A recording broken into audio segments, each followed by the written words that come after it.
오늘 저녁 하나님께서 우리에게 주시는 말씀은 로마서 8장 28절의 말씀입니다.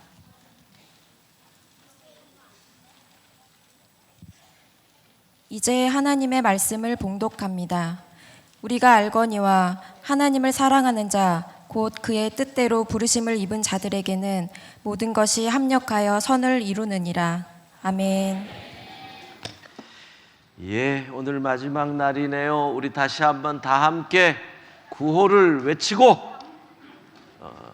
자, 너희도 하는 거야. 너희도 하는 거야. 너희 따로 시키지 않을 거야. 자, 구호 준비. 구호 시작하자. 할 수 있다. 하자. 야. 예. 성경에 나타난 놀라운 역사, 기적의 사건, 보고도 믿기 어려운 엄청난 일들은 당연히 하나님께서 행하신 일입니다. 그런데 성경을 보면 천지를 창조하신 일 외에는 모두 믿음으로 헌신한 사람들, 사랑으로 헌신한 사람들, 하나님이 그들을 도구로 사용하셔서 그와 같은 일을 하신다는 거예요. 이게 놀라운 일 아니에요? 그러니까 하나님은 우리를 통해서 하시는 거예요. 우리를 통해서. 그렇다면 앉아. 괜찮아. 앉아. 그렇다면 도구인 우리가 얼마나 중요한지 몰라요. 무슨 뜻이냐? 여러분, 도구는 주인이 쓸만하냐가 중요한 거예요. 도구는 내가 가진 능력이 크다 적다는 문제가 되는 게 아니에요. 내가 돈이 많으면 하나님이 나를 크게 쓰시고, 내가 권세가 많으면 하나님이 나를 크게 쓰시고, 이거 아니에요. 왜? 그건 하나님에게 전혀 문제가 안 되거든요. 능력? 하나님이 다 능력을 갖고 계시는데, 물질? 세상 모든 게 하나님의 것인데, 그러니까 그런 게 하나님이 쓰시는 그게 아니라는 거예요. 할렐루야! 할렐루야! 이제 아멘 했으니까 조금 조용히.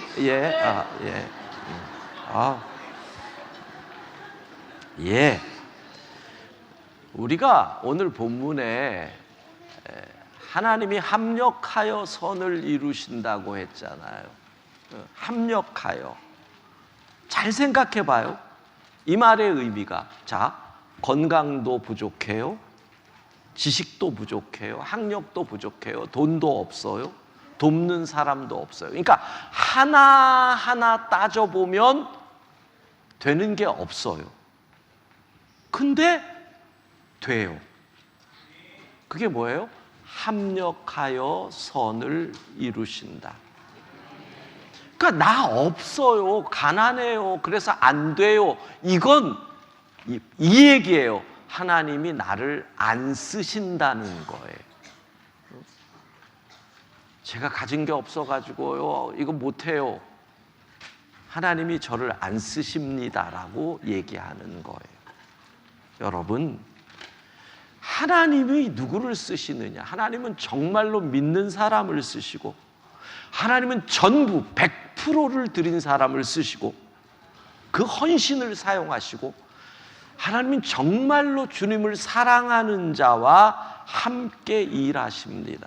여러분이 정말로 하나님을 신뢰하고 믿음으로 나아가면 하나님께서 내가 너를 사용하겠다, 그러면 우리는 할 수 있는 줄로 믿습니다. 예. 우리가 믿음으로 하나님의 뜻에 순종하면 할 수 없다고 포기했던 수많은 장벽이 무너짐을 체험할 것입니다. 여러분들이 이번 특심에 계속 하자, 할 수 있다, 하자, 우리가 할 수 있다고 선포할 수 있는 이유는 우리의 하나님이 합력하여 선을 이루시는 하나님이시기 때문에. 합력하여 선을 이루, 너무너무 좋은 말이잖아. 멋진 말이잖아. 그 하나님을 믿으면 지금 내 앞에 어려움이 와도 그런 기대가 있는 거예요. 그래, 마이너스랑 마이너스랑 곱하면 플러스가 되지. 합력하여 선을 이루시지. 걱정이 없는 거죠. 합력하여 선을 이루시는 하나님을 신뢰할 수 있기를 바랍니다. 자, 어떻게 할 때 그 하나님의 역사를 체험하느냐, 할 수 있느냐? 첫 번째, 보리떡 5개와 물고기 2마리로 5,000명을 먹일 수 있다라는 것. 잘 보세요. 사복음서의 기적 가운데, 예수님의 기적 가운데, 할렐루야! 아유, 너희 덕에 많은 분들이 잠이 깬다. 야. 사복음서에 모두 기록된 기적이 오병이어예요. 보리떡 5개와 물고기 2마리로 5,000명을 먹이신 사건. 그게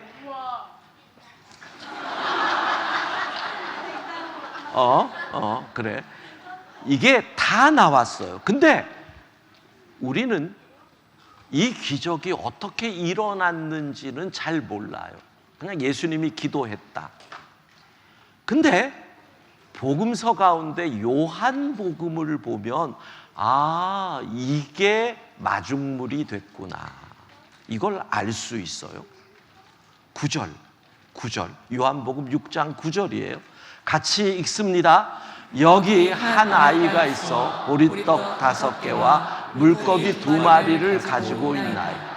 그러나 그것이 이 많은 사람에게 얼마나 되겠사옵나이까. 요한복음에는 한 어린이가 강단 뒤에서 떠들고 있는 게 아니라 보리떡 5개와 물고기 2마리를 주님께 가지고 왔다는 거. 어린이가.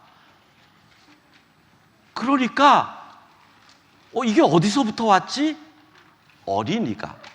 자, 근데 우리가 이미 알고 있는 이야기지만 다시 여러분, 제가 설교 때 했던 얘기지만 다시 말씀드립니다. 마태, 마가, 누가복음 이 세 개를 공관복음이라 그러죠. 왜? 공통적인 관점으로 쓰여졌다. 공관복음이에요. 마태, 마가, 누가복음에는 이 물고기를 우리가 잘 아는 익투스라고 하는 헬라어 원어를 써요. 이 물고기는 소위 말해서 상품성이 있는 물고기예요. 시장에서 팔 수 있는 적당한 크기, 그게 익투스예요. 근데 요한복음에는 헬라어 원어를 보면 물고기를, 왜 요한은 옵사리온이라고 하는 물고기라고 헬라어 원어에 써져 있단 말이에요. 옵사리온이라는 물고기는요, 작은 물고기예요. 상품성이 없는 물고기를 옵사리온이라 그래요. 왜 하필이면 요한은 이 중요한 요한복음에서 오병이어의 기적은요, 어떤 의미냐면 마태, 마가, 누가복음에 있어서의 그거예요. 성찬식이랑 같아요. 광야에서 주님이 성찬상을 베푼 게 요한복음의 오병이어란 말이에요. 그러니까 얼마나 중요한 본문이에요. 근데 거기서 물고기를 작은 물고기, 상품성 없는 물고기라는 옵사리온이라는 단어를 왜 사도 요한은 썼을까를 고민해 봐야 돼요. 자, 이런 거예요. 오늘날에도 우리가 바다에서 물고기를 잡거나 예를 들면 연평도 앞에서 꽃게를 이렇게 잡거나 그럴 때 알이 찬 거라든가 또 작은 치어들은 다 방류를 하잖아요. 갈릴리 바다의 어부들도 똑같았어요. 아주 작은 물고기들은 상품성도 없으니 방류하면서 더 커서 와서 잡혀라, 이제 이렇게 돌려보낸단 말이에요. 그러니까 바다 그물에서 물고기를 잡은 다음에 거기서 이 배 위에서 고를 때 작은 물고기는 다 던져서 바다로 보내는 거예요. 자, 그런데 해변에 나와 가지고 이렇게 다시 항구에서 정리를 할 때 작은 물고기가 감추어져 있던 걸 발견을 하는 거예요. 상품성도 없고, 이거 갖고 갔다가는 사람이 물고기 씨를 말리려고 자기들의 규정에 안 맞으니까 어떻게 하느냐 하면 그 물고기를 바닷가 해변에 갈매기 밥으로 버리는 것. 근데 정말 가난한 사람들은 해변가에 버려진 그 물고기를 주워서 양식으로 썼어요. 그게 옵사리온이에요. 요한은 뭘 얘기하는 거예요? 여러분, 이 보리떡 5개와 물고기 2마리를 가지고 온 아이는 부잣집 아이일까요? 가난한 집 아이일까요? 가난한 집 아이라는 거예요. 그것도 아주 가난한 집 아이. 이게 그 아이에게 준 엄마의 도시락이라고 하면 이걸 주고 엄마는 그날 굶었을 수도 있어요. 그 시대의 상황 속에서 보면 이 아이는 그날 이 도시락이 그의 한 끼일 수도 있어요. 여러분, 이 귀한 것을 아이가 드렸단 말이에요. 여기서 기적이 일어나는 거예요. 이 아이는 이거 주면 자기는 굶는 거예요. 과부의 2렙돈과 같은 헌신인 거예요. 이 아이의 전부가 드려지니 오병이어 기적의 마중물이 되는 거예요. 여러분의 소유가, 잘 들어요, 여러분의 소유가 정말 적은 보리떡 5개에 불과하지만 5,000명을 먹이는 기적을 일으키는 그 소유가 되기를 원하면 부스러기로 주님께 나오지 마세요. 인색함으로 나오지 말라고요. 아까워서 부들부들 떨면서 헌금하면서 이거 아우 내 말어 이러지 말라고요. 하나님께 드리는 건데 퍼센트라는 거예요. 액수를 얘기하는 거 아니에요. 하나님께 여러분의 전부를 드릴 때 하나님은 그것을 마중물을 사용해서 기적을 5,000명이 먹는 기적을 일으킬 줄로 믿습니다. 우선 누가복음이나 마가복음 이쪽에 나오는 이 향유를 부은 사건이 여인에 관한 이야기가 나오잖아요. 그리고 그거에 관한 찬송가가 있잖아요. 211장 보면 값비싼 향유를 주께 드린 막달라 마리아 본받아서, 여기서 질문이 나오는 거예요. 이 찬송가에서 값비싼 향유를 주께 드린 사람이 막달라 마리아라고 알죠? 막달라 마리아, 더 달라 마리아 동생. 예. 그리고 몰랐어? 오, 야, 아재가 통하네. 그 재밌었지? 그 동생이 계속 달라야. 예. 근데 막달라 마리아가 비싼 향유를 드렸다라고 하는 것이 성경에 나오느냐라는 거예요. 오늘 본문에 나오는 마리아, 요한복음 12장에 나오는 마리아는 나사로의 야, 그렇게 웃으니까 귀신이 나오는 뒤에서 난 순간 귀신인 줄 알았잖아. 예. 얘도 귀신인 줄 알았대? 예. 할 수 있다. 할 수 있다. 할 수 있다. 예. 나도 할 수 있다. 예. 나사로의 동생 마리아라고 딱 요한복음 12장에 나왔고 성경에 나오는 막달라 마리아라고는 다르거든요. 막달라라고 하는 곳은 지명이에요. 갈릴리에 있는 지명 이름이, 그러니까 막달라라는 동네에서 사람인 마리아예요. 그런데 요한복음 12장의 마리아는 베다니의 마리아거든. 너 아직 내가 귀신을 한번 내쫓든지 해야 될 것 같은 생각이 드는데, 예,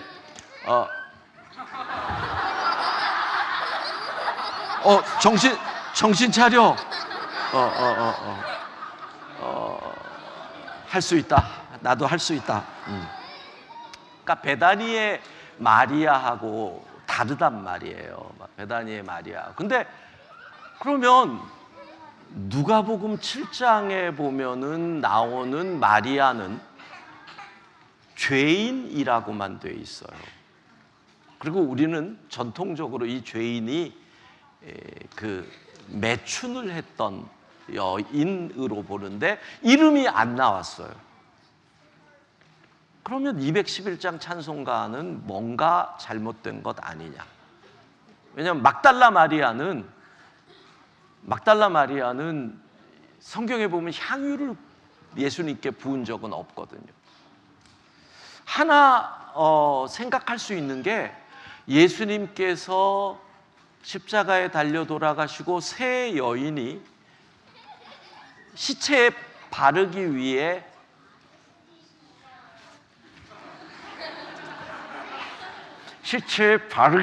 서 향유를 가지고 무덤을 방문을 했는데 거기에 막달라 마리아가 있었기 때문에, 그러면 값비싼 향유를 주께 바친 목사님 나와서 여기 옆에 한 명 앉아 있어야겠다. 내가 못할 것 같아. 이제 너희는 큰일 났다. 교육부에서 제일 무서운 윤보라 목사님이 너 옆에 딱 앉을 거야. 요 가운데, 사이 가운데 딱 앉아요. 너 이제 큰일 났다. 이제 제일 무서워. 저분이 이래도 태권도 뭐 이런 거 하나도 못해. 예. 그러니까 만약에 우리가 그걸 해석을 한다면 찬송가 211장의 막달라 마리아의 얘기는 안식일에 부활하신 예수님에게 향유를 바친 것으로 생각을 해서 그 찬송을 받아들이면 되고, 아니면 그냥 교회의 전통 속에서 예전에, 근데 그것은 성경에 나오지 않기 때문에 카톨릭 전승이었는데 카톨릭에서도 아니다라고 얘기를 했어요. 누가복음 7장에 마리아 여인이 죄인이었는데 그 죄인이 막달라 마리아다라고 하는 그 전승을 받았다라고 볼 수 있죠. 그러면 정확하게 성경대로라고 하면 211장은 값비싼 향유를 주께 바친 베다니 마리아 본받아서 이렇게 해야 되는 게 맞다라고 생각할 수 있는데, 근데 마리아는 어떻게 이렇게까지 할까요? 향유 비싸다고 나와 있어요. 밑에 가룟 유다는 뭐라 그래요? 300데나리온이라 그래요. 300데나리온 일반 노동자 1년 연봉이에요. 연봉. 그러니까 이 향유 하나가 그냥 5천만 원짜리예요. 그걸 예수님 발에 다 부었어요. 부었다라는 것은 그냥 끝나는 거예요. 얘들아, 아깝다 안 아깝다? 5천만 원인데? 니들 거 아니라 그러는 거지. 야, 니들이 5천만 원 그렇게 쓰지도 않을 거면서 안 아깝다고?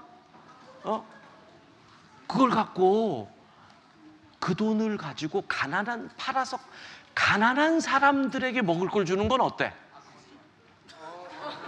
그건 어때? 그게 더 낫지 않을까?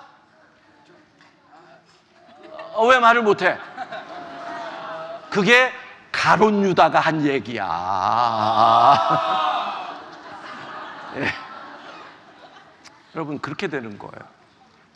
그런데 그 향유를 발에 붓고 어떻게 표현이 되어 있느냐? 자, 3절이에요. 마리아가 한 걸 여러분 잘 생각해 봐요. 3절 같이 읽습니다. 마리아는 지극히 비싼 곧 순전한 나드 한 근을 가져다가 예수의 발에 붓고 자기 머리털로 그의 발을 닦으니 향유 냄새가 집에 가득하더라. 여러분 이게 정말 보세요. 발 앞에 무릎을 꿇었어요. 그리고 그 발에 5천만 원짜리 향유를 부었어요. 보통 당시에 그 향유는 친정 엄마가 딸을 시집 보낼 때 결혼 지참금처럼 주는 거예요. 그리고 진짜 귀한 손님이 올 때 한 방울을 그 귀한 손님 머리에다가 딱 뿌려줘서 바깥에 있었던 그런 냄새가 아닌 향긋한 냄새가 나게 하는 그런 향유란 말이에요. 근데 다 부었어. 그리고 거기서 어떻게 하는 줄 알아요? 머리카락으로 주님의 발을 닦아요. 그러면 머리카락으로 주님의 발을 닦으면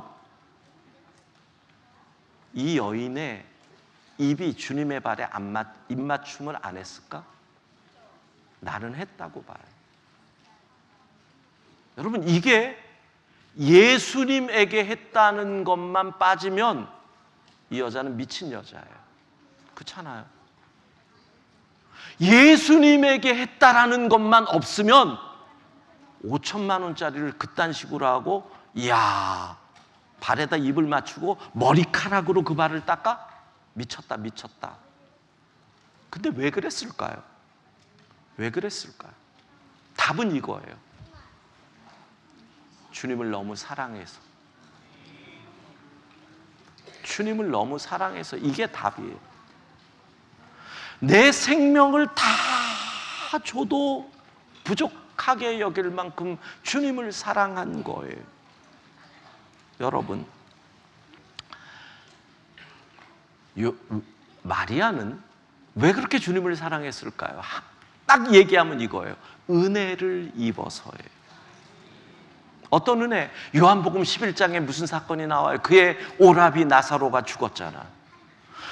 주님이 오셔서 세 남매만 살았어요. 오빠가 아버지예요. 그 오빠가 죽은 거예요. 주님이 오셔서 오빠를 살려주잖아요. 그러니까 주님 오셨을 때 마리아가 얼마나 까불어요. 주님 미리 오시지 죽은 다음에 오시면 무슨 소용이 있어요. 그렇게 난리 쳤는데 주님이 살려주시니까 마리아는 자기가 받은 그 은혜, 오빠를 살려주신 주님의 은혜를 생각하니 모든 것을 다 드리고 싶은 거예요. 왜 그런다고요? 사랑하니까. 왜 사랑한다고요? 은혜를 입었으니까.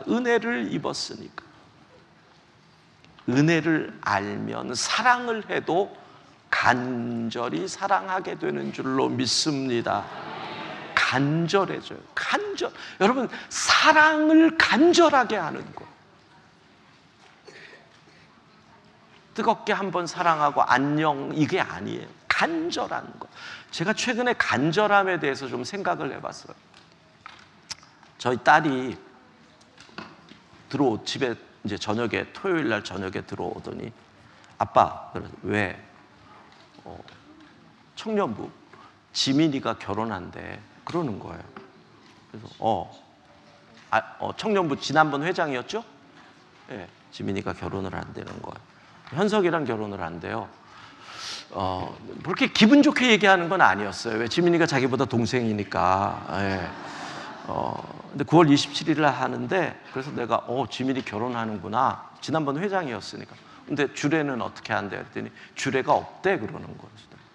왜 주례가 없어? 결혼식인데 그랬더니 이렇게 얘기하는 거예요.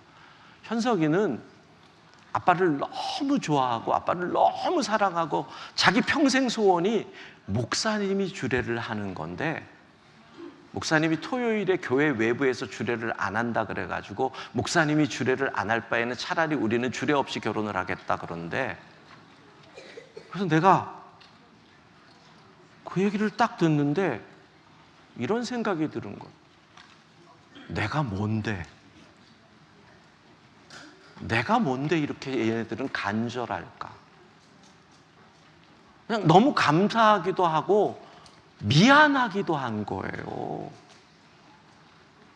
야, 내가 주례를 안 하면 주례를 없이 결혼을 한다고. 물론 요즘 애들 결혼 주례 없이도 많이 하니까 뭐 그게 특별한 것처럼 여겨지지 않을 수도 있지만, 그래서 제가 아빠가 토요일에는 교회에서만 결혼 주례를 하기로 하고 외부에 안 나가, 평일에는 마음껏 나가는데 평일에는 결혼식을 안 하니까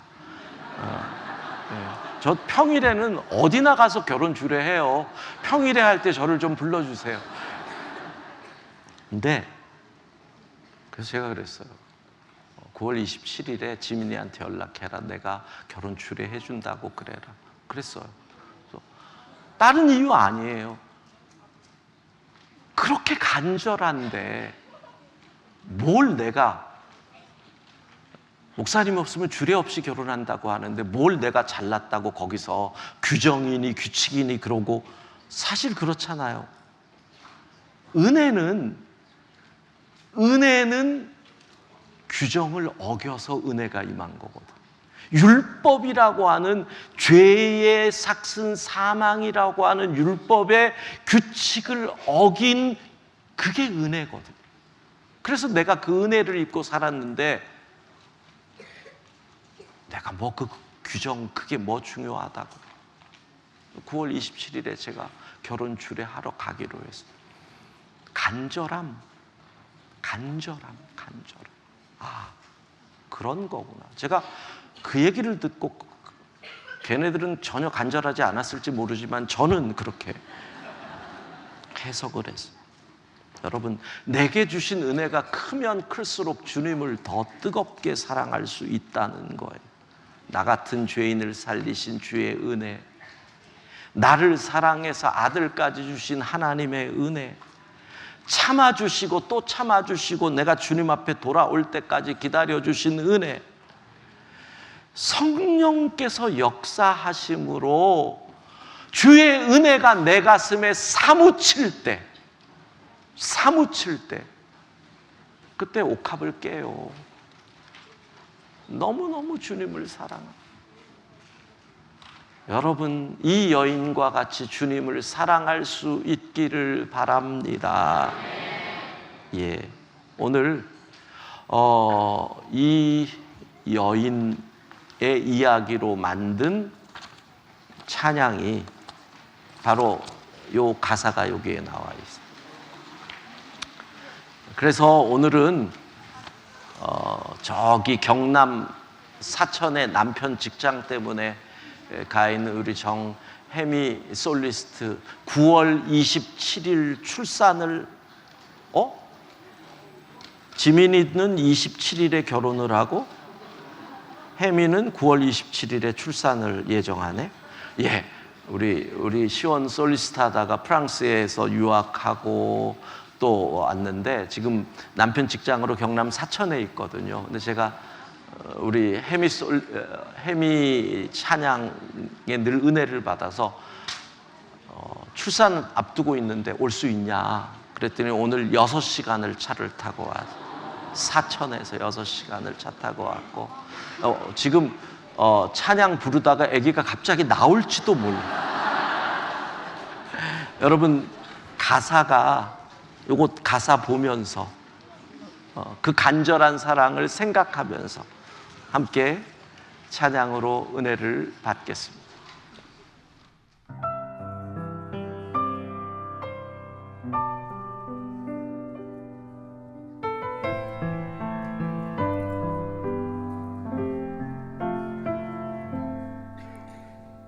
주발 앞에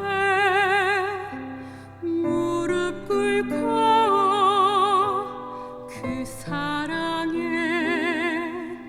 나 안기네.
마지막에 왕관을 놓으리 하면서 호흡 길게 끄는데 막 걱정이 되는 거예요. 호흡을 저렇게 왕관을 놓으리 이러다가 애가 나오면 어떡하나 하고 걱정이 돼가지고. 근데 진짜 간절함이 있으니 얼마나 은혜가 되는지. 제가 이제 우리 교회에서 해외로 나가는 분들이 기도받으러 오면 이제 조금 이제 해외에서 유학 가거나 그럴 때 쓰라고 조금 뭐 유럽에 가면 유로를 조금, 뭐 미국으로 가면 달러를 조금 이렇게 주고 보내는데, 지난번에 이제 들어와가지고 올 때 조그만 선물을 하나 저한테 사갖고 오면서 그러는 거예요. 프랑스에서 사는데 집에 도둑이 들어왔대요. 도둑이 들어와서 하여간 집에 있는 걸 다 갖고 갔대요.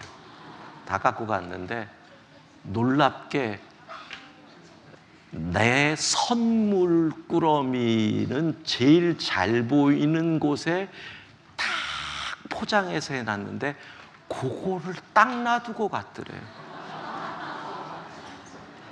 그래가지고 이건 누가 뭐래도 목사님 거다 그러면서 도둑이 집을 다 털어갔대. 프랑스의 도둑이 집을 다 털어갔대.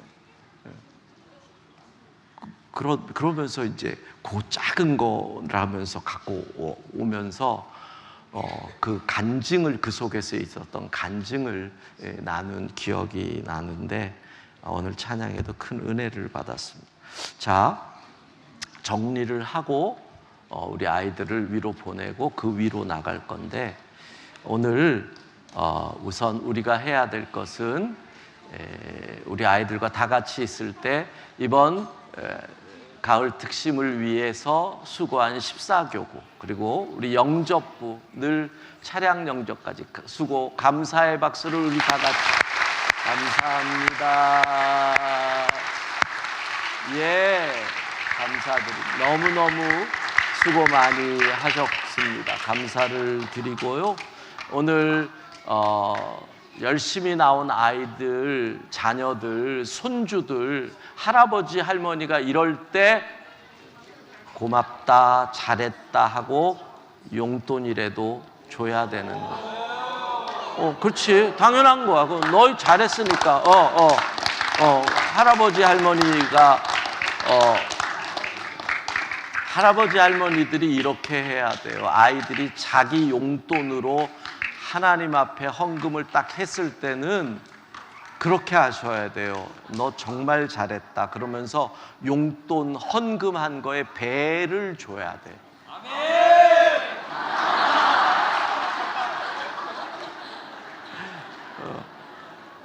그래? 용돈 헌금한 거에 3배를 줘야 해. 예. 너희들 때문에 이번 특심이 재밌었어. 정말로. 그래서 아이들이 어릴 때부터 하나님 앞에 드렸더니 이렇게 갚아주신다라고 하는 것을 체험할 수 있도록. 저도 오늘 아까 예배 들어오기 전에 저희 이 조카의 딸 둘이 이번에 열심히 나와가지고 내가 미리 물어봤어요. 헌금을 얼마씩 걔네들 용돈에서 했니? 얼마 했다 그래서 제가 2배씩 봉투에 딱 넣어가지고 사랑한다 하고 왔을 때 안아주고 다 줬어요. 저도 그렇게 했어요. 뭐 촌수가 한 달이 건너가도 손녀는 손녀니까 저도 그렇게 했어요. 그러니까 여러분들이 정말 아이들이 이러한 것들이 좋은 추억의 그리고 믿음의 체험이 될 수 있도록 부모가 그걸 해 주셔야 한다는 거 잊지 마시고.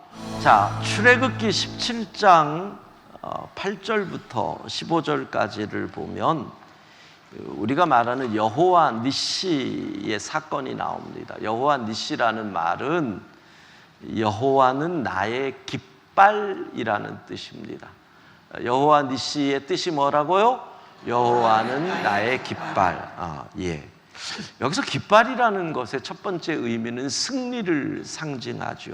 깃발은 전쟁터에서 신호를 주는 도구가 되잖아요. 그러니까 깃발이 움직이면 따라가는 거죠. 깃발이 세워지면 깃발 아래 모이는 거지요. 그러니까 깃발이 앞서가면 따라가고 깃발이 움직이는 대로 가면 승리한다. 그래서 여호와 니시라는 말은 깃발이신 여호와를 따라가면 승리한다라는 의미가 있고요. 그 다음에 깃발 니시의 의미에는 보호라는 의미가 있는 것이에요. 성에 깃발이 서 있으면 이 성은 이 깃발을 표징으로 삼는 이 왕의 통치하에 있다라는 의미잖아요. 그러니까 이 성 안에 들어오면 너희는 안전하다라는 의미 있는 거예요. 그러니까 깃발 아래로 가면 우리 편이 있다. 그 깃발 아래에 있으면 안전하다. 그러니까 여호와 니시는 하나님께서 승리를 주시는 분이니 하나님을 따라가면 승리하고 하나님이 보호해 주시니 우리는 안전하다. 이게 여호와 니시의 의미예요. 근데 아말렉과의 전쟁 이후 모세가 제단을 쌓죠. 이기니까 감사해서 하나님께 예배를 드리고 그 제단 이름을 여호와 니시라고 지었던 것이에요. 왜? 물론 승리를 했으니까 그러겠지만 남다른 이유가 있는 거예요. 인간의 상식으로 이 전쟁은 이스라엘이 아말렉을 이길 수가 없는 거예요. 자, 생각해 보세요. 출애굽 이후에 홍해 건너고 나서 바로 있었던 전쟁이에요.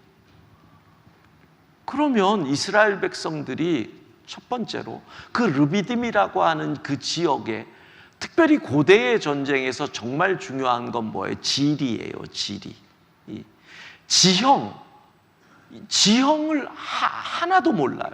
400년 동안 애굽에 살던 백성들이 뭘 알겠어요? 홍해를 건너서 광야를 돌아다닌 것도 아니에요. 바로 첫 번째 전쟁이었다고요. 그러니까 홍해를 건넌 다음에 만나와 메추라기의 사건, 그 다음에 르비딤에서 반석에서 물이 나는 사건 이후에 아말렉과의 전쟁이란 말이에요. 아무것도 모르는 곳이. 그 다음 이스라엘 백성들은 한 번도 훈련을 받은 적이 없어요. 총은 아니죠. 창도 칼도 못 써요.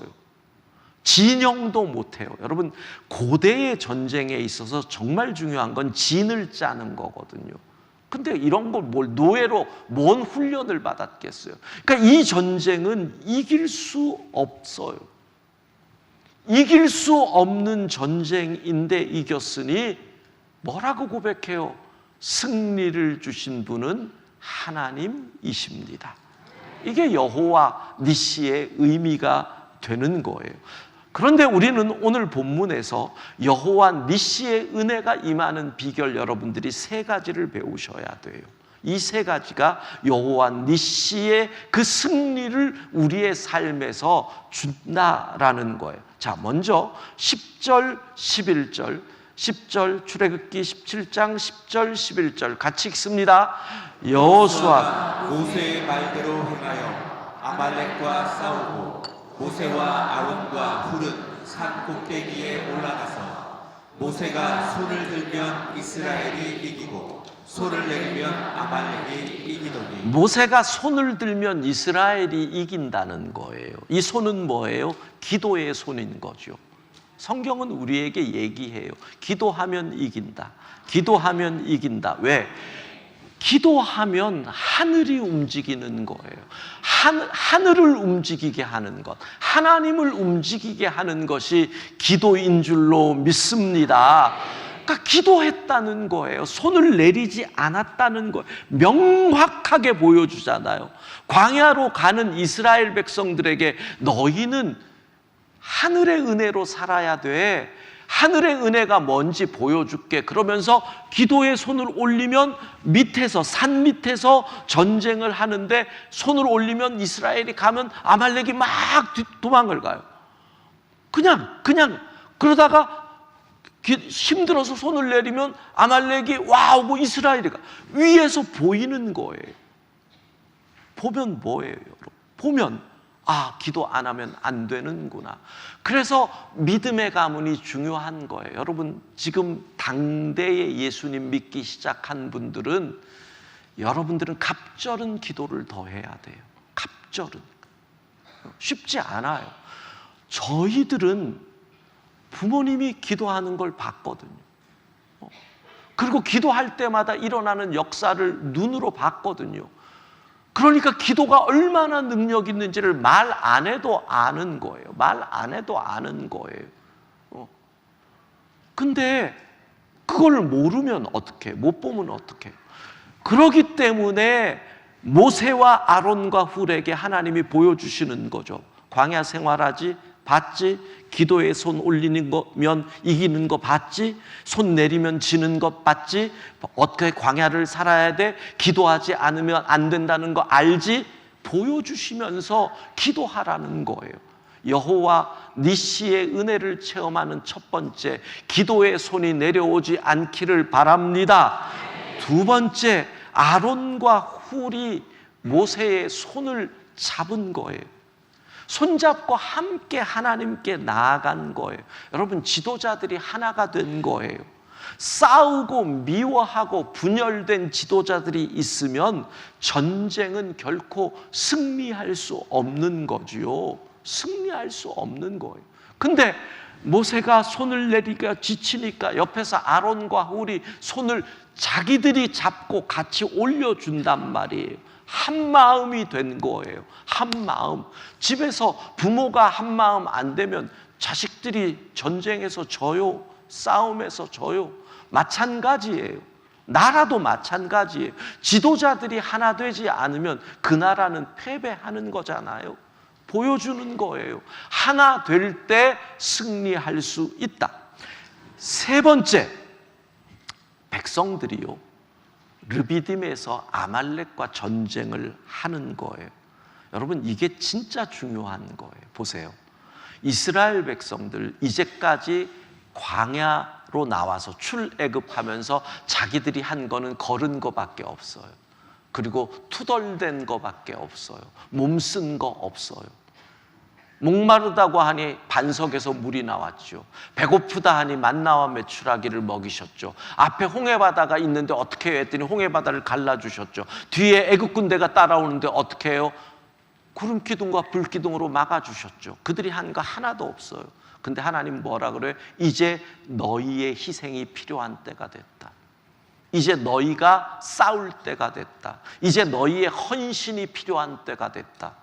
그래서 이스라엘 백성들이 나가는 거예요. 피하지 않았다는 거예요. 이 세 가지가 여호와 니시를 주는 거예요. 첫 번째는 뭐예요? 기도에 손이 내려오지 않았다. 두 번째는 뭐예요? 하나 되었다. 세 번째는 뭐예요? 희생하고 헌신했다. 헌신을 피하지 않았다예요. 헌신을 피하지 않아요. 희생을 피하지 않아요. 우리는 전쟁 한 번 한 적 없는데 아말렉하고 우리가 어떻게 붙어 이겨요? 이딴 소리 안 하는 거예요. 그렇게 할 때니 어떻게 돼요? 기도, 하늘이 움직이죠. 하나됨, 분열, 패배잖아요. 하나되니 한 마음으로 갔죠. 헌신, 모두가 희생하며 나갑니다. 그때 하나님이 역사하신 줄로 믿습니다. 예. 자, 그러면 여러분 역으로 한번 생각해 봐요. 부모된 여러분 잘 생각해 봐요. 모든 부모님들이 이런 얘기 하잖아요. 내 자녀를 위해 내가 헌신하고 희생했다. 맞아요. 그게 자랑할 건 아니지만 부모가 자녀들을 위해 헌신하고 희생해요. 근데 자녀들의 삶이 그렇게 승리로 나아가는 경우는 별로 많지 않단 말이에요. 사장이 직원들을 위해 헌신하고 우리 회사를 통해서 직원들 먹여 살려야 된다고 열심히 일을 하는데 회사가 잘 안 돼요. 왜 그럴까요? 내 반 아이들 잘 되라고 학교에서 교사들이 열심히 희생적으로 가르치는데 반에서 맨날 싸우고 사고만 생겨요. 왜 그럴까요? 세 가지. 여호와 니시, 승리와 보호의 은혜가 임하려면 이 세 가지가 있어야 한다는 거예요. 부모가 열심히 헌신했어요. 자녀를 위해. 기도의 손을 안 들은 거잖아요. 기도의 손을 안 들으니 헌신의 결과가 안 오는 거예요.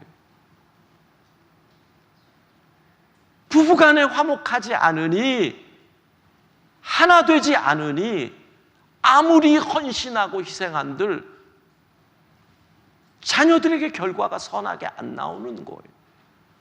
여러분, 직장에서 사장님 기도의 손이 내려오지 않아야, 기도의 손이 내려오지 않아야 승리가 여호와 니시의 은혜가 임하는 줄로 믿습니다. 학교에서도 마찬가지인 거예요. 와, 이렇게 조용하니 이렇게 설교하기가, 설교하면서 잊어버리지를 않고 말이 나오. 와, 아까는 내가 뭔 말을 해야 되는지, 이럴 수도 있는 거군요. 세 가지 늘 생각하셔. 왜 승리가 없을까? 세 개 중에 나체카라는 거. 기도, 하나됨, 헌신. 이 세 가지가 합쳐져야 여호와 니시의 은혜를 체험하는 겁니다. 오늘 우리 먼저 함께 찬양하고, 우리 자녀들이 위해서 재밌게 시간 보낼 때 부모는 기도하는 거잖아요. 함께 기도하려고 합니다. 이제 역전되리라.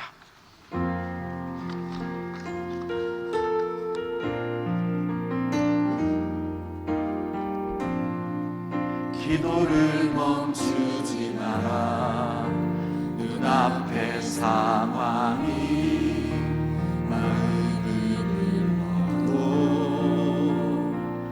원망치 마라. 너의 입을 지켜라.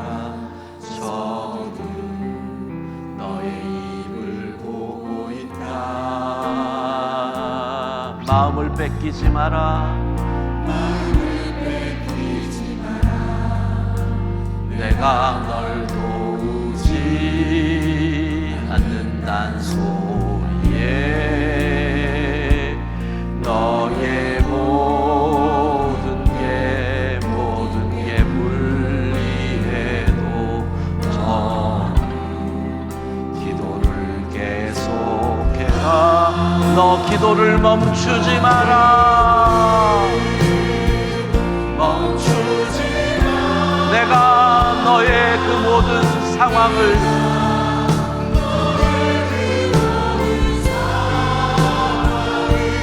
바로 역전시키. 너 기도를 멈추지 마라. 내가 잠시도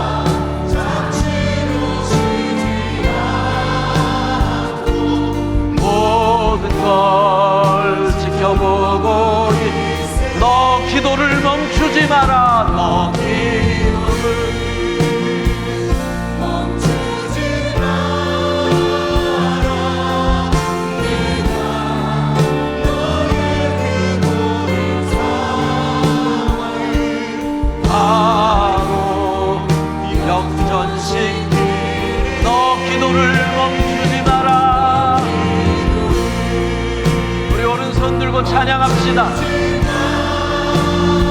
내가 잠시도 쉬지 않고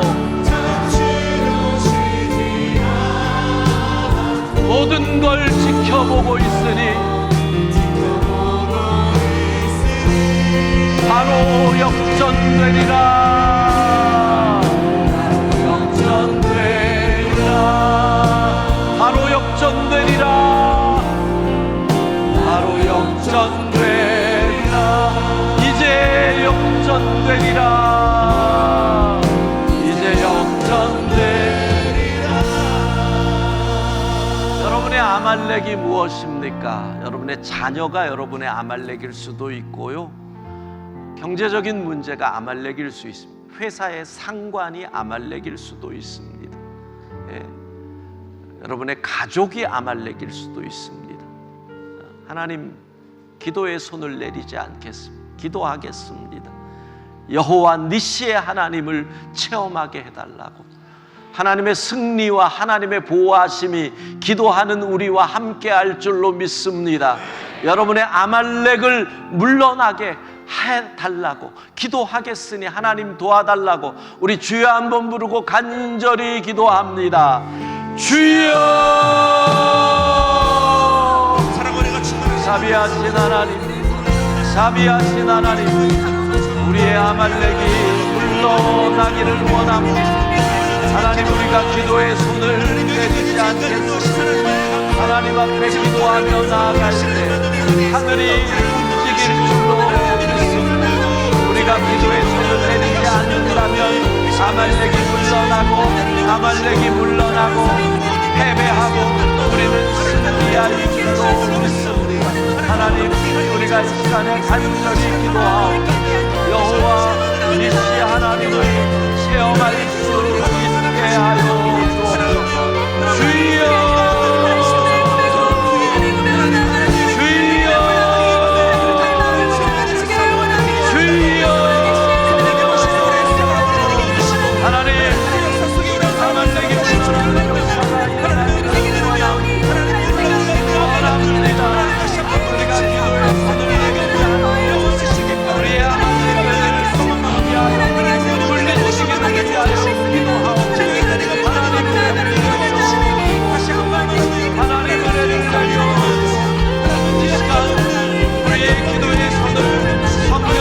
잡아주시기를 원합니다. 성령께서 우리의 기도의 손을 붙잡아서 결국 내려가지 않도록 하나님, 겟세마네 동산에서 천사가 주님의 기도를 도우며 주여! 이 시간 우리의 기도를 도와주시기를 원합니다. 우리가 기도의 손을 붙잡고 기도할 때 경제적인 아말렉이 패배하고 질병의 아말렉이 무너졌소. 주여, 주여, 주여! 간절히 부르짖고 기도하다 항상하여 하늘의 은혜를 체험하게 하여 하나님, 민족을 긍휼히 여겨주시고 이 민족의 아말렉이 무너지게 하여 주옵소서. 하나님, 이 땅의 모든 우상과 미신과 우상과 하나님 이단들 그 아말렉이 무너지도록 주여! 여호와 니시의 하나님을 의지하고 나아가오니 이 땅이 온전히 승리의 재단을 기다릴 수 있도록 그는 역사하여 주시옵소서. 아말렉이 떠나가게 하여 주시옵소서.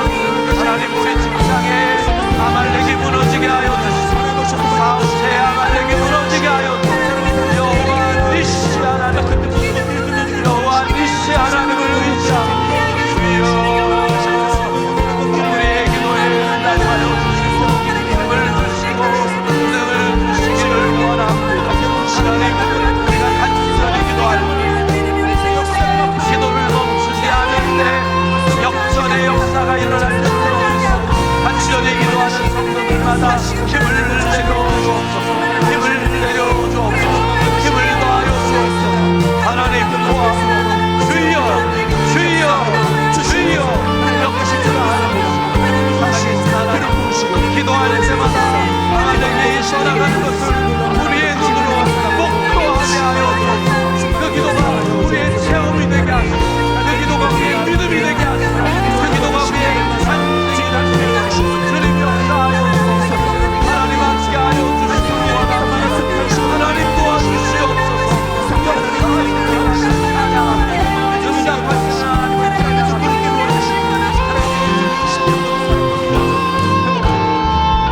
너 기도를 멈추지 마라.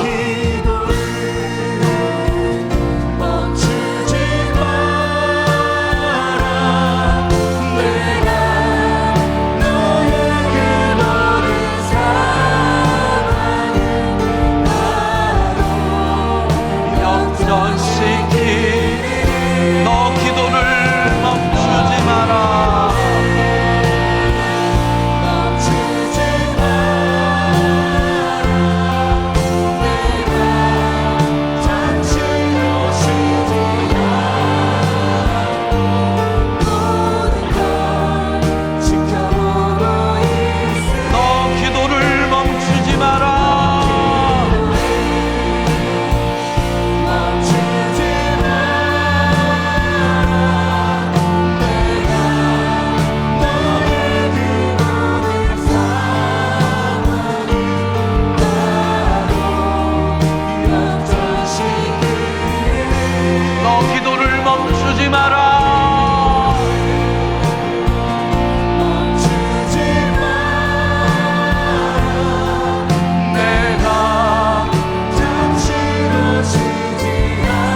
역전되리라 이제 역전되리라.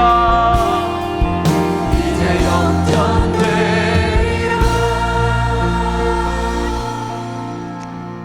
우리의 아말렉이 떠나간 줄로 믿습니다. 예, 여호와 니시의 하나님을 우리가 체험해야 합니다. 자, 네 번째, 300명으로 13만 5천 명을 물리칠 수 있다.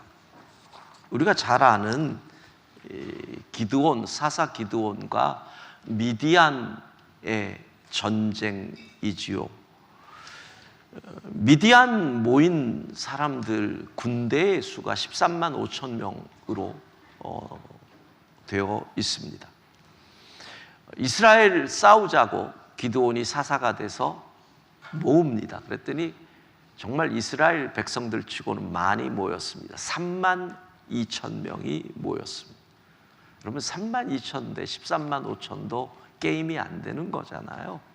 뭐 지금처럼 게임 체인지라고 하는 무슨 핵이 있다든가 뭐 이런 특별한 무기가 없이 그냥 인력을 갈아 넣어야 되던 고대 전쟁에서 이 3만 2천 대 13만 5천은 게임이 안 되는 거잖아요. 근데 하나님 뭐라 그러냐면 너무 많다.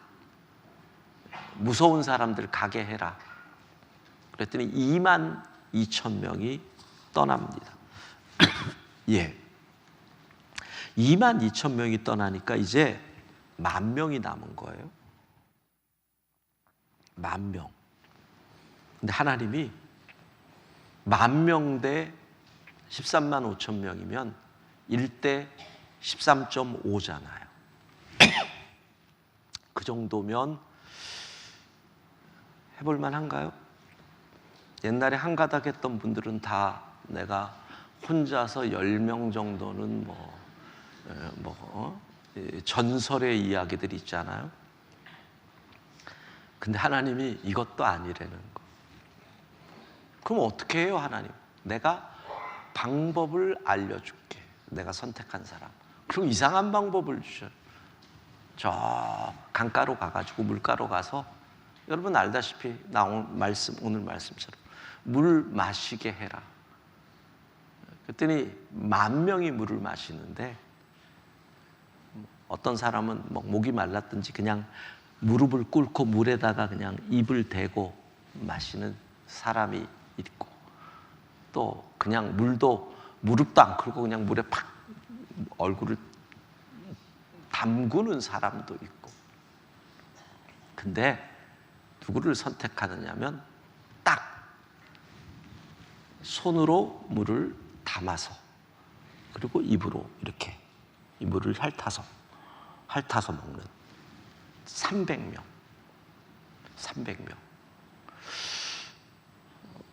하나님께서 왜 이런 기준을 두셨을까요? 참 해석이 안 되는 부분이에요. 하나님께서 이런 기준을 두신 이유가 뭘까요?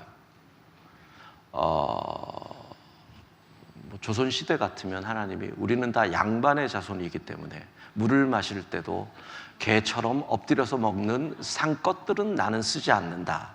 이렇게 양반 이렇게 얘기를 하시는 것도 아닐 거고 이런 해석이 있어요. 하나님은 기본이 된 자를 쓰시기를 원하신다. 기본이 뭐예요? 군사로 나아가는 자는 언제나 경계의 자세를 풀면 안 된다. 그러니까 이렇게 담그고 먹을 게 아니라 물을 퍼서 귀를 쫑긋하며 언제 적이 올지 모르는 이런 자세가 군인의 기본이라는 거죠. 그러니까 기본이 돼 있어야 된다. 이런 해석이 지난번에 보였던 AI 챗GPT의 해석입니다. 근데 결국은 이거예요. 왜 300명인 줄 아세요? 2절입니다. 2절. 이거예요. 이게 하나님의 승리를 주시는 이유예요. 2절 같이 읽습니다. 여호와께서 기드온에게 이르시되 너를 따르는 백성이 너무 많은지 내가 그들의 손에 미디안 사람을 넘겨주지 아니하리니 이는 이스라엘이 나를 거슬러 스스로 자랑하기를 내 손이 나를 구원하였다 할까 함이니라. 예, 여러분 이거 잘 기억하셔야 돼요. 여러분의 인생에 정말 300명으로 13만 5천 명을 이기는 이 놀라운 역사를 체험하려면 이 일을 통해서 누가 드러날 것인가를 체크하셔야 돼요. 많은 숫자로 싸워서 이겼다 그러면 결국은 내 손이 이 일을 했다라고 말할 것이다. 그게 인간의 본성이라는 거. 그게 인간이라는 거. 근데 300명이 13만 5천 명을 이기면 누구도 이건 하나님이 하셨다라고 얘기를 하는 거예요. 인간이 그래요. 참 그래요. 제가 제주에서 이제 성전 건축을 하고 보통 성전 건축 끝나고 나면 이제 입당 예배 때 수고했던 분들에게 이렇게 감사패 같은 거 주잖아요. 저는 무슨 감사패냐, 이건 하나님이 하셨는데 나한테 감사패 같은 거 주지 마라. 그랬더니 또 건축위원장 장로님도 맞습니다. 하나님이 아시잖아요. 막 진짜 막 태풍에 잠기고 그랬는데 하나님이 하셨다고밖에 못 안 되잖아요. 그래가지고 건축위원장 장로님도 맞습니다. 우리는 보통 그럴 때요. 다른 교회는 그런데요. 목사님한테 황금 열쇠를 주는.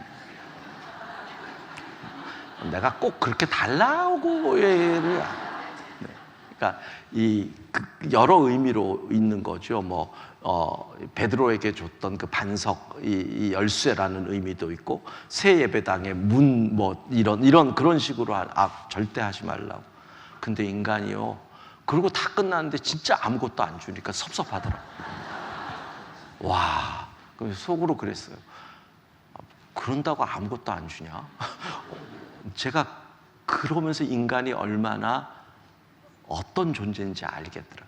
하지 마라. 그건 하나님이 하셨다. 내가 드러나면 안 된다. 절대로 아무것도 하면 안 된다. 이렇게 말을 해놓고 또 아무것도 안 하니까 섭섭한 거예요. 인정 못 받았다. 그래서 제가 그때 저를 보면서 인간은 이렇구나. 그랬더니 교회에서 다음 주인가? 제 분위기를 눈치를 챘나 봐요. 그러더니 갑자기 예배 끝나는데 광고 중에 목사님 한 분 나와서 수고하신 목사님에게 우리가 어떻게 그냥 갈 수 있습니까? 그러더니 초등학교 6학년 애가 교회를 대표해가지고 감사장을 써가지고 주거든. 그래서 제가 초등학교 6학년 아이가 나와가지고 저한테 감사장을 주더라고요. 그래서 감사장을 제가 받아가지고 그게 제가 받은 전부였어요. 근데 너무 좋더라고요. 그거 제가 아직도 보관하고 있는데. 그래서 제가 인간은 참 그렇다.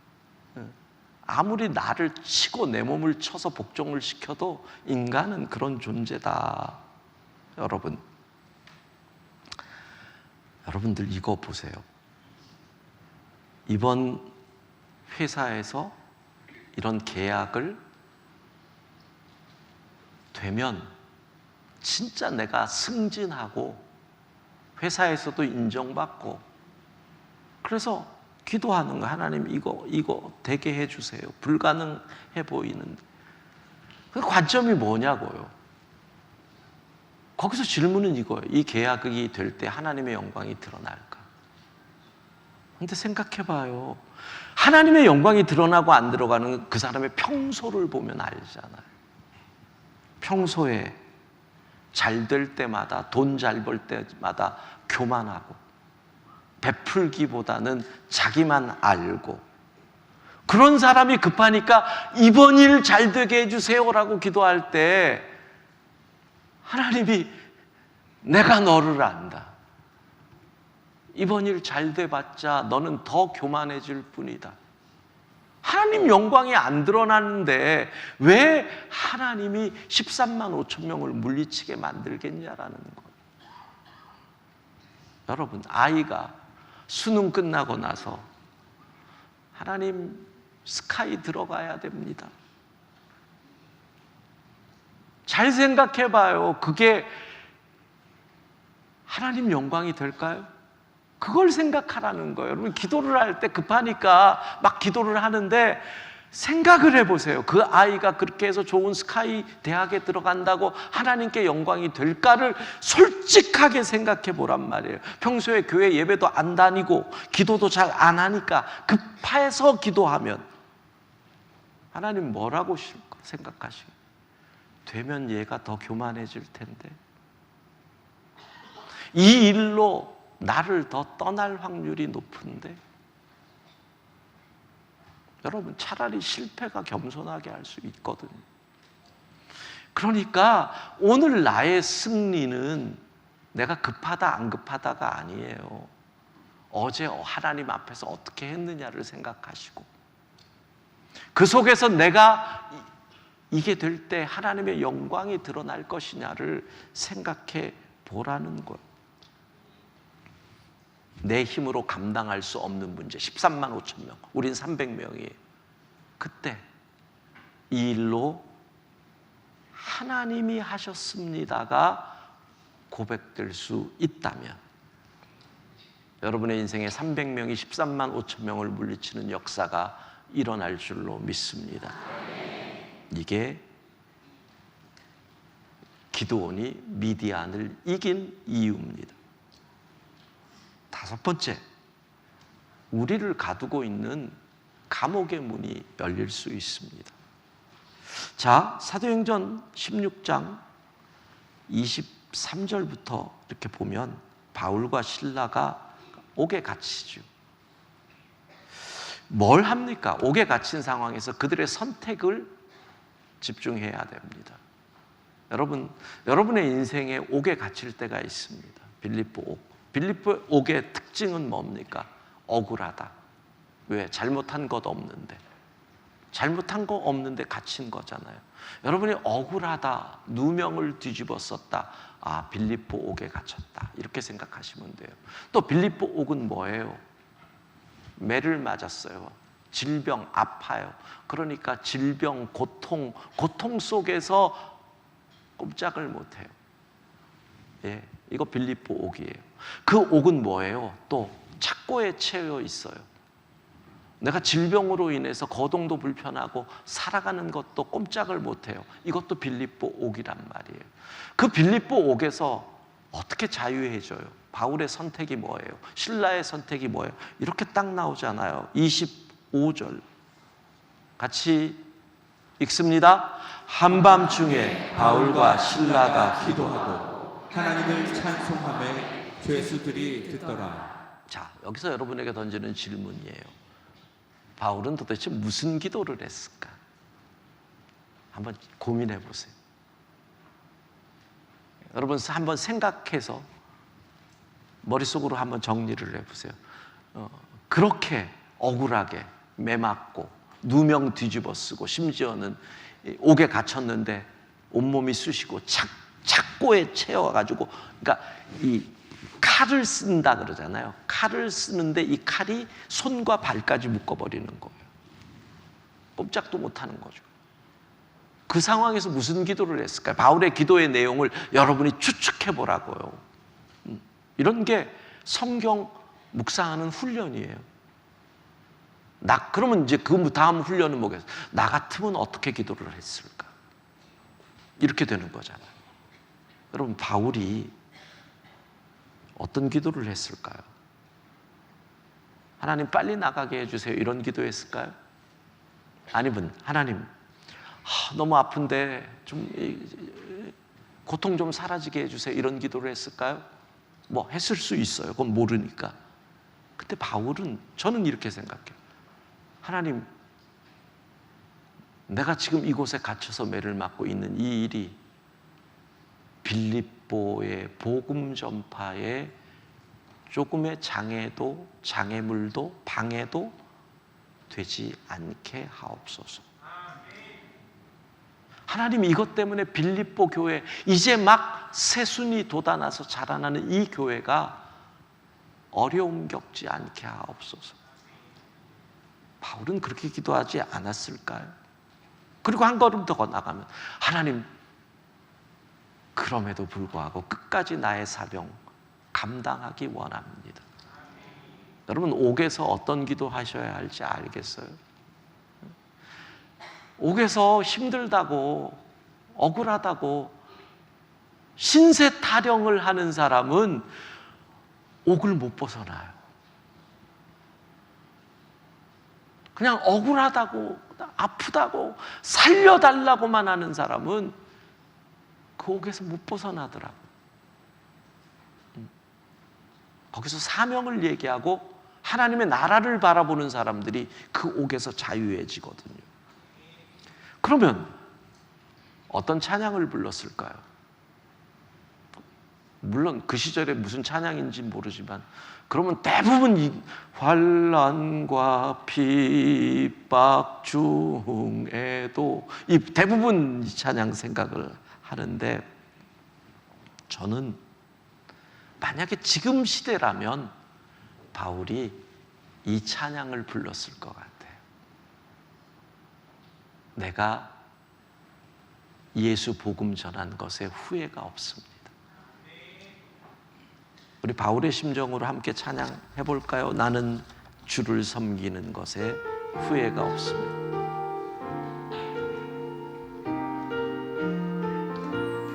나의 평생에 가장 복된 일은, 나의 평생에 가장 복된 일은 내가 예수님을 만난 것이라. 나의 평생에 가장 잘한 일은 내가 예수님을 주로 섬긴 것이라.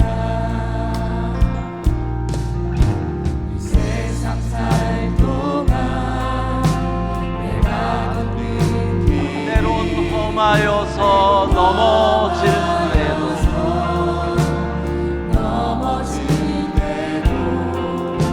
주의 강한 손이 나를 붙드시니 나는 예수님만 주로 섬기며 나는 주를 섬기는 것에 후회가 없습니다. 주를 섬기는 것에 후회가 없으니 내가 걸어온 모든 시간 다 주의 은혜니 내가 걸어갈 모든 날도 주만 섬기며 살리. 오직 예수 이름 부르며 살아가리라. 나는 주를 섬기는 것에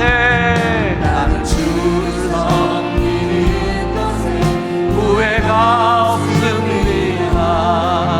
내가 걸어온 모든 시간 다 주의 은혜니 내가 걸어갈 모든 날도 주를 섬기며 살리.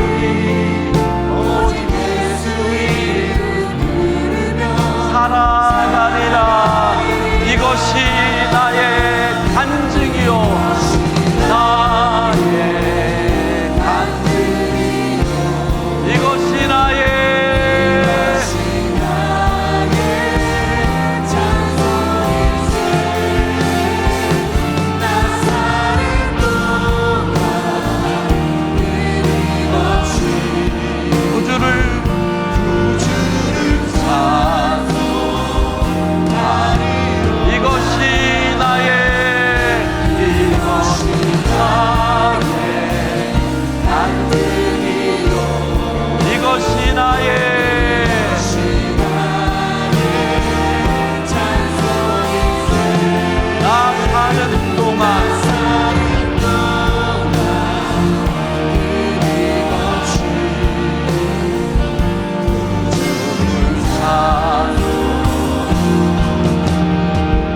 제가 왜 이 찬송을 이 시대의 바울이라면 이걸 불렀을 것 같다라고 한 이유가, 그냥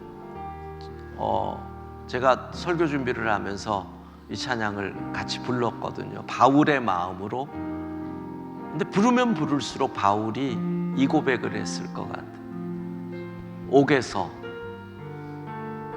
매를 맞고 억울하게 잘못한 것 없이 누명을 써서 갇혀 있지만 내 평생 가장 잘한 게 예수 믿은 것이고 복음 전한 것이기 때문에 나는 후회가 없다. 이게 바울이에요. 그러니까 여러분이 여러분의 빌립보 옥에 갇혔을 때 무슨 기도를 할 건지, 무슨 찬송을 부를 건지를 진지하게 생각해 보세요.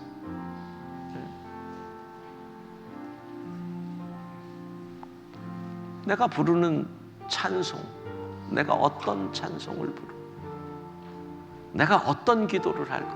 살려주세요, 여기서 벗어나게 해주세요, 이 기도로 끝날 건지, 나의 평생에 가장 복된 일은 내가 예수님을 만난 것. 나의 평생에 가장 잘한 일은, 나의 평생에 가장 잘한 일은 내가 예수님을 주로 섬긴 것. 이 세상 살 동안 내가 걷는 길이, 내가 걷는 길, 때론 험하여서 넘어질 때도 주의 강한 손이 나를 붙드시니 나는 예수님만 주로 섬기며 나는 주를 섬기는 것에 후회가 없으니, 섬기는 것에 후회가 없으니. 우리 오른손 들고 찬양합시다.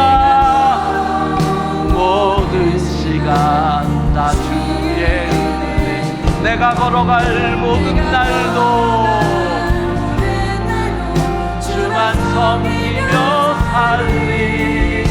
오직 예수님을 부르며 살아가리. 나는 주를 섬기는 것에, 나는 주를 섬기는 것에 후회가 없습니다. 내가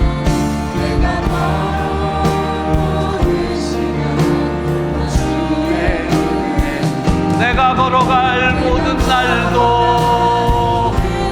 주만 섬기며 살리. 오직 예수님을 부르며 살아가리. 이것이 나의 간증이요, 이것이 나의 찬송이요. 나 사는 동안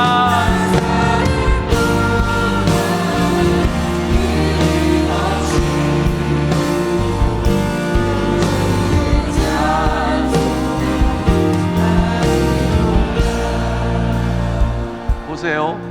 빌립보 옥에 갇혔을 때 두 가지를 잊지 말라 그랬어요. 기도와 찬송. 그냥 힘들어요, 이게 아니라 그 기도가 어떤 기도여야 하는지. 그러니까 여러분의 삶과 기도가 연결이 되는 거예요. 그 기도가 어떤 기도여야 하는지, 그 다음에 찬송. 그래서 고민해보라는 거예요. 묵상해보라는 거예요. 나는 어떤 기도를 하나님께 드릴 것인가, 어떤 찬송을 하나님께 드릴 것인가. 그 기도와 찬송이 기적을 일으키잖아요. 옥문이 열리잖아요. 여러분을 묶고 있는 빌립보의 옥이 기도하고 찬송할 때 문이 열릴 줄로 믿습니다. 착고가 풀릴 줄로 믿습니다. 역사가 일어날 줄로 믿습니다. 그런데 그 옥문이 열려도 바울은 결코 잊지 않은 게 있단 말이에요. 그게 뭐예요? 사명. 그 사명은 뭐예요? 복음 전파잖아요. 그러니까 해석이라는 게 참 중요한 거예요. 옥문이 열렸어요. 그렇잖아요. 묶였던 게 풀어졌어요. 옥문이 열렸어요. 그러면 해석은 뭐예요? 하나님이 가라신다. 누구도 그렇게 생각할 거 아니에요. 가라신다. 그럼 가야 되잖아요. 안 가요, 바울이. 아마도 성령께서 바울의 가슴에 그 간수를 새겨 넣으셨던 것 같아요. 책임을 져야 한다라는 걸로 인해서 간수가 어떻게 해요? 스스로 목숨을 끊으려고 하죠. 죄수가 다 도망갔다고 생각해요. 책임을 져야 되니까. 바울이 딱 등장하잖아요. 왜? 바울은 다시 옥에 갇히는 것보다 그 사람 예수 믿는 게 더 중요한 거예요. 여러분, 이게 바울이에요. 사명, 목적. 옥에서 나가는 것보다 내 사명이 중요해요. 그렇잖아요. 지금 옥에서 나가는 것보다 하나님이 주신 사명이 더 중요한 거예요. 그래서 유명한 말이 나오잖아요. 30절, 16장 30절, 31절 같이 읽습니다. 그들을 데리고 나가 이르되 선생님들이여 내가 어떻게 하여야 구원을 받으리까 하거늘 이르되 주 예수를 믿으라 그리하면 너와 내 집이 구원을 받으리라 하고. 보세요. 옥문이 열려서 나가는 거하고 뭐예요? 간수가 데리고 나가는 거하고 다르잖아요. 간수가 데리고 나가는 거, 모시고 나가게 해주는 거. 주 예수를 믿으라 그리하면 너와 내 집이 구원을 받으리라. 예. 사명. 바울은 그 순간에도 내가 복음을 전해야 한다. 그 순간에도 내가 복음을 전해야 한다. 내가 예수를 전해야 한다. 이거를 잊어버리지 않았다는 거예요.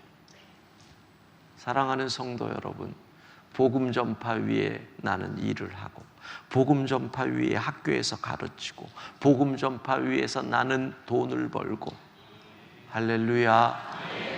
이거 잊어버리시면 안 돼요. 이거 자꾸 잊어버리시는데 이거 가슴에 새기셔야 돼요. 복음을 전하기 위해. 그래서 내가 그 자리에 있는 거예요. 그게 그리스도인이에요. 복음을 전하기 위해 나는 그곳에 있다. 그게 사명인 거죠. 여러분, 오늘 우리 이제 다시 한번 찬양하고 이제는 우리의 사명인 복음 전파를 위해 기도하고 그리고 오늘을 마무리하려고 합니다. 나는 주를 섬기는 것에 후회가 없습니다.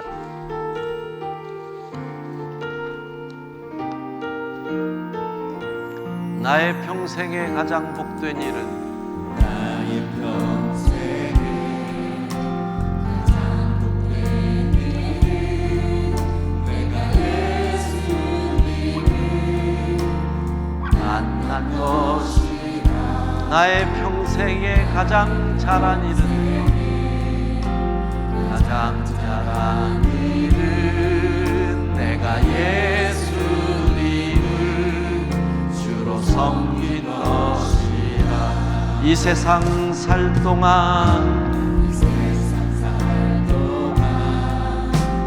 내가 걷는 길 때론 험하여서 넘어질 때로 주의 강한 손이 나를 붙드시니 나는 예수님만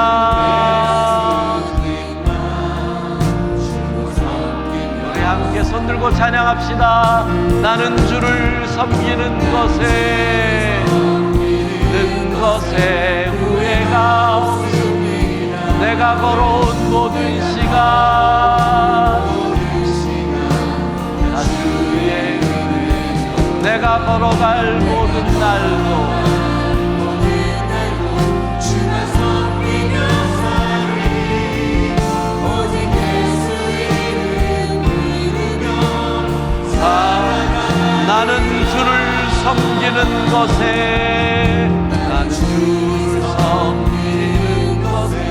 후회가 없습니다. 아멘. 내가 걸어온 모든 시간 다 주의 은혜, 내가 걸어갈 모든 날도 주만 섬기며 살리 오직 예수 이름 부르며 살아가리. 이것이 나의 간증이요,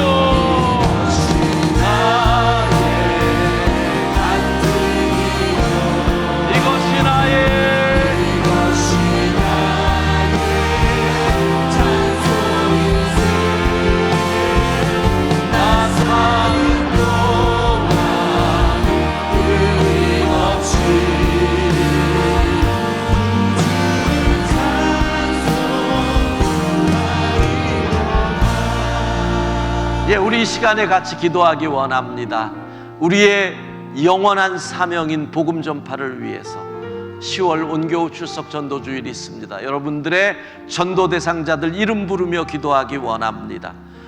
여러분이 전도 복음 전해야 할 그분들 꼭 함께 이번에 주의전으로 나오겠다고 복음 전파 위해서 그 사명 감당할 수 있도록 우리에게 힘을 달라고, 그리고 언제나 내 평생 가장 잘한 일 예수 믿은 일이니 내 평생 가장 잘한 일 예수 복음 전한 일 되게 해달라고 우리 같이 복음 전파 위해서 온출전 위해서 주여 한번 부르고 간절히 기도합니다. 주여. 하나님 전도 대상자 이름을 부르며 기도합니다. 하나님 10월 온출전에 함께 교회 나올 사람들 이름 부르며 기도합니다. 우리의 소명은 예수 복음 전하는 것이 소명입니다. 하나님 우리의 마음에 성령께서 부어주시고 감동 더하여 주시고 예수 증거하며 살게 하여 주옵소서. 이것이 우리의 사명이 되기를 원합니다. 하나님 성도의 가슴이 불타오르기를 원합니다. 주여 예수 복음 전하는 살게 하여 주옵소서. 내 생에 가장 오랜 일이 예수 믿는 것이고 내 생에 가장 잘한 일이 예수 전하는 것이 되게 하여 주옵소서. 주여.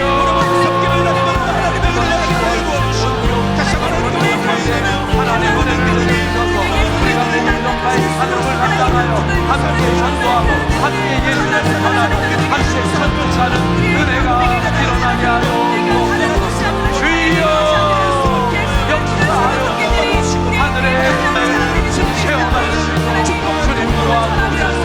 사명을 감당하고 하나님의 사명 때문에 오게 들어갑니다. 기도와 찬송을 결코 놓지 않는 우리에게 주신 복음 전파의 이 사명을 잘 감당하고 결코 어떤 상황에서 기도하게 하시고 찬송하게 하시고 그리하여 우리가 예수 복음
것에 후회가 없습니다. 내가 걸어온 모든 시간 다 주의 은혜, 내가 걸어갈 모든 날 주만 섬기며 살리 오직 예수 이름 부르며 살아가리라.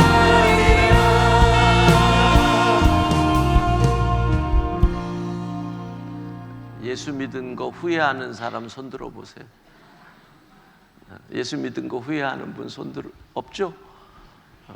여러분 정말 이 찬양 고백처럼 내 평생에 가장 잘한 게 예수 믿은 거. 할렐루야. 너희 평생에 가장 잘한 게 예수님 믿은 거다. 졸린데 고생이 많다. 예수 믿은 거. 예수. 우리가 가장 잘한 게 뭐예요? 예수 복음 전하는 거. 이것이 우리의 사명인 줄로 믿습니다. 예. 우리 결론을 같이 읽도록 하겠습니다. 이 세상을 살아가는 성도는 뱀처럼 지혜로워야 한다. 냉정하게 판단하고 철저하게 계산을 하고 어리석음으로 속지 말아야 한다. 그러나 이 세상 속에서 성도는 비둘기처럼 순결해야 한다. 계산이 안 나와도 판단이 안 서도 속는 것 같아도 그곳에 올인해야 할 때가 있는 것이다. 그때 비둘기처럼 순결하라고 하신 하나님의 사랑으로 할 수 있게 되는 역사가 일어나는 것이다. 불가능해 보이던 장벽이 무너지는 것은 누구도 할 수 없다고 포기했던 일이 다시 살아나는 일이 안 된다고 어렵다고 이젠 끝이라고 방법이 없다고 하던 일들에서 새순이 돋아나는 일이 가능하다고 자신 있게 말할 수 있는 것은 십자가가 바로 그 증거 역사이기 때문이다. 합력하여 선을 이루시는 그 하나님을 신뢰하자. 우리는 할 수 있다. 아멘. 아멘. 자, 마지막으로 구호 준비. 구호 시작하자. 할 수 있다. 하자. 야. 예, 우리는 합력하여 선을 이루시는 하나님의 은혜로 할 수 있습니다. 기도하겠습니다.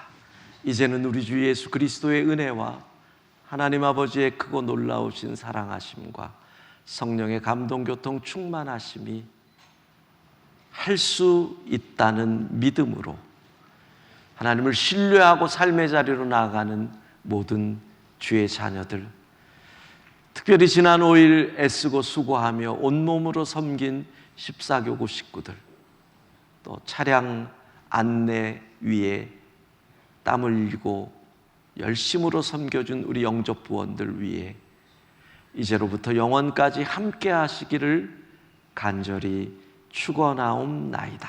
아멘.